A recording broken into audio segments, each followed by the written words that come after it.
Assalamualaikum warahmatullahi wabarakatuh.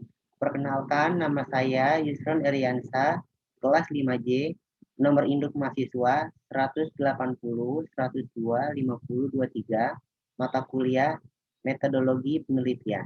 Di dalam video kali ini, saya akan menjelaskan tentang isi proposal skripsi saya yang berjudul Analisis Kesulitan Membaca Siswa SD Tipe Disleksia. Berikut penjelasannya. Pendahuluan. Pendidikan adalah hal yang teramat wajib dan penting dan tidak bisa diganggu-gugat dalam kehidupan di masyarakat maupun di keluarga. Pendidikan anak usia dini ialah bentuk jenjang pendidikan yang membentuk perkembangan jasmani dan rohani sebelum anak memasuki dunia pendidikan. Pendidikan ialah suatu kewajiban penting bagi manusia karena yang tidak tahu menjadi tahu. Gejala-gejala disleksia. Gejala disleksia amatlah beragam yang biasanya setiap penderita tidak sama pada tiap penderitanya. Maka dari itu, gangguan ini sangat sulit ditujukan, terutama bagi anak yang belum masuk dunia pendidikan. Ciri-ciri disleksia. Kesulitan dalam mengeja kata, proses ini amatlah rumit yang dilakukan bagi anak yang menyandang disleksia. Mereka sering menyatukan kalimat dalam suatu kata, jadi semua huruf dalam satu kata dapat dieja tetapi urutannya berantakan. Misalnya, seharusnya dibaca bisa malah dibaca dia. Kerancuan dalam membedakan kiri dan kanan, anak disleksia sangat kebingungan dalam menunjukkan arah mana yang kiri maupun kanan. Menulis angka pun dan huruf secara terbalik, anak disleksia sering tidak bisa membedakan huruf B dan D, bahkan huruf P dan angka 9. Jadi, peran guru dan orang tua, anak disleksia itu harus dituntun dan diarahkan setiap mereka melakukan setiap hal. Nah, di sini ada dua cara mendidik anak disleksia. Yang pertama, perlakuan oleh guru dan perlakuan oleh orang tua. Perlakuan oleh guru di sekolah. Anak disleksia seharusnya jangan diperintahkan membaca secara lantang di dalam kelas. Karena jika guru memerintahkan anak disleksia membaca lantang, maka anak disleksia itu tidak percaya diri dan cenderung malu dan takut. Karena anak disleksia itu sangat sulit membedakan huruf dan angka. Dan seharusnya sebagai guru, anak disleksia itu diprioritaskan duduk di paling depan. Karena anak ini sangat tidak mengerti pendengaran dan matanya. Dan yang ketiga, jika ada tugas pekerjaan rumah, maka pekerjaan itu dikerjakan terlebih dahulu di sekolah. Karena anak disleksia ini tidak memahami waktu dan tulisan, beda dengan teman sebayanya. Dan saat di kelas, berilah anak disleksia ini reward seperti penghargaan, seperti sanjungan, supaya anak ini percaya diri dan tetap optimis. Dan yang kedua, perlakuan oleh orang tua. Peran yang sangat penting dalam proses pendampingan ini anak disleksia oleh orang tuanya.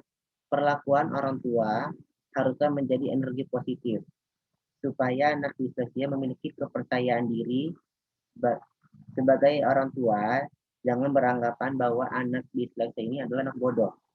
Akan tetapi, anggaplah anak tersebut hanya butuh arahan dan bimbingan ekstra. Hal ini dapat dilakukan oleh orang tua untuk menjaga kepercayaan diri anak disleksia. Jadi, sebagai orang tua, anak ini jangan dimarah-marahi terus. Berilah ia bimbingan dan support supaya anak ini mampu mengerjakan tugasnya.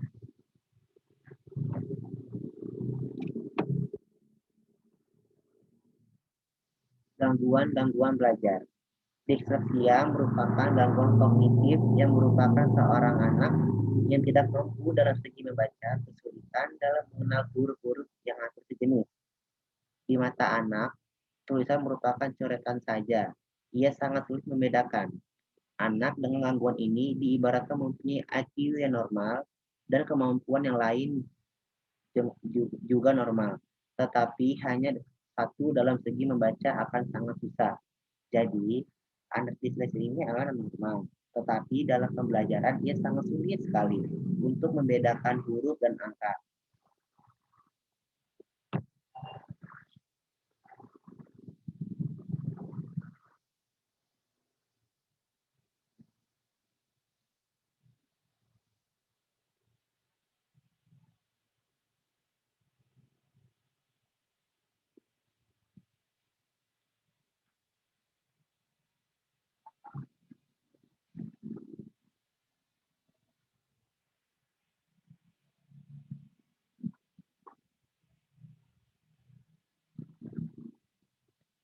Klasifikasi kesulitan belajar.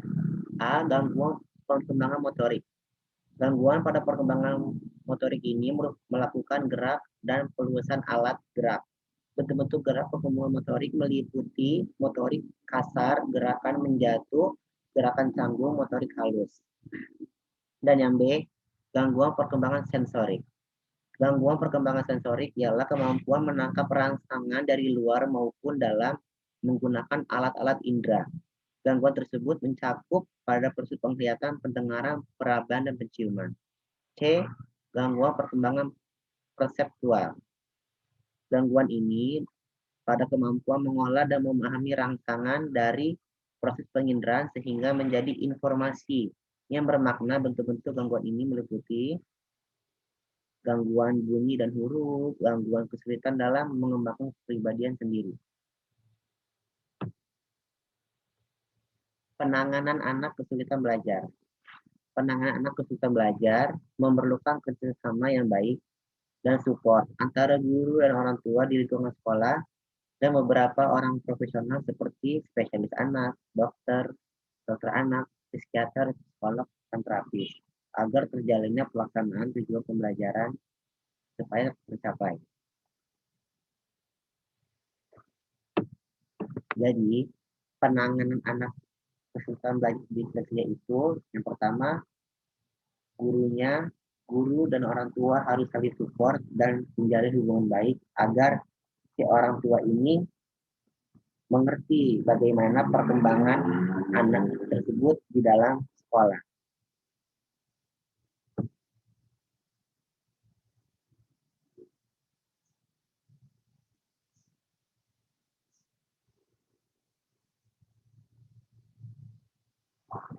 Nah, cara mengatasi anak yang mengalami disleksia. Yang pertama, metode multisensori. Yang kedua, membangun rasa percaya diri. Yang ketiga, terapi. Yang pertama, metode multisensori. Dengan metode yang terintegrasi, anak akan dibina sedemikian rupa efektifnya diajari membaca, menyusun kalimat, dan mengulang bacaan tersebut, tetapi dimanfaatkan juga kemampuan memori visual, penglihatan, serta sentuhan. Dalam kegiatannya, mereka diminta menuliskan kata-kata di udara atau di lantai, membentuk kata dengan tanah liat atau puzzle huruf. Yang kedua, membangun rasa percaya diri. Gangguan disleksia sering dianggap ringan dalam lingkungannya, termasuk di dalam anggota keluarganya. Akibatnya mereka sering dianggap orang bodoh, lamban belajar karena tidak bisa membaca dengan menulis dengan baik. Seperti pada anak umumnya, oleh karena itu anak ini sering mendapat respon yang kurang baik dan sering dibully dengan teman sebayanya. Maka tindakan ini harus diambil secara efektif sebagai orang tua untuk membangun agar anak tidak mudah labil dalam mengambil keputusan, giat dalam belajar, dan sebagai orang tua memberikan energi positif bagi anak tersebut supaya anak tersebut tidak malu dan minder dalam pergaulan di rumahnya. Yang ketiga, cara mengatasinya ialah terapi. Saat anak divonis oleh dokter mengalami disleksia, sebagai orang tua harus mengambil tindakan cepat yaitu terapi. terapi sedini mungkin. Terapi pula harus ekstra sabar dan percaya diri karena tindakannya berulang-ulang. Karena anak disleksia cenderung tidak bisa apa-apa, oleh sebab itu guru di sekolah bisa melakukan beberapa cara seperti mengenalkan dunia anak bermain sambil belajar. Jadi, sebagai peran orang tua harus mengambil cara cepat untuk terapi supaya anak tersebut tidak berangsur-angsur menjadi anak disleksia, supaya anak ini berubah sedikit. Dan jenis penelitian saya adalah penelitian dilakukan oleh penulis merupakan penelitian kualitatif. Sebagai prosedur penelitian yang menghasilkan data deskriptif berupa kata-kata tertulis ataupun lisan. Dari orang-orang dan perilaku yang diamati, menurut Nelok, penelitian kualitatif merupakan penelitian yang bertujuan untuk mencari masalah yang diteliti oleh seseorang profesional. Penelitian ini menggunakan metode deskriptif, yakni perumusan fakta dengan interpretatif yang tepat. Dengan pendekatan kualitatif, yaitu penelitian yang diberlakukan untuk memperoleh suatu teori dalam cakupan guru dalam menangani kesulitan belajar pada siswa disleksia. Dengan metode pembelajaran Mirror Impress.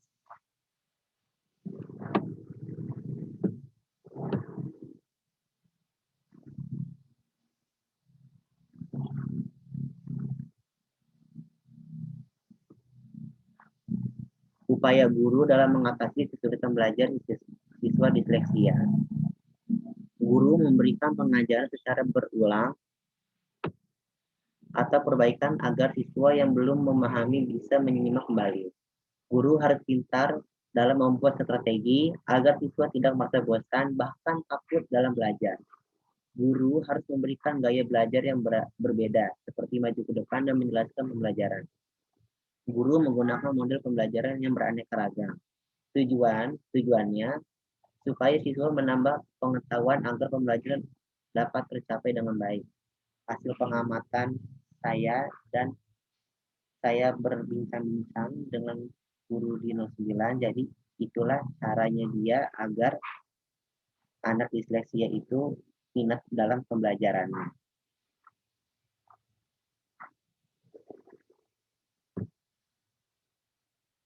Sekian hasil presentasi saya, kurang lebihnya mohon maaf. Assalamualaikum warahmatullahi wabarakatuh.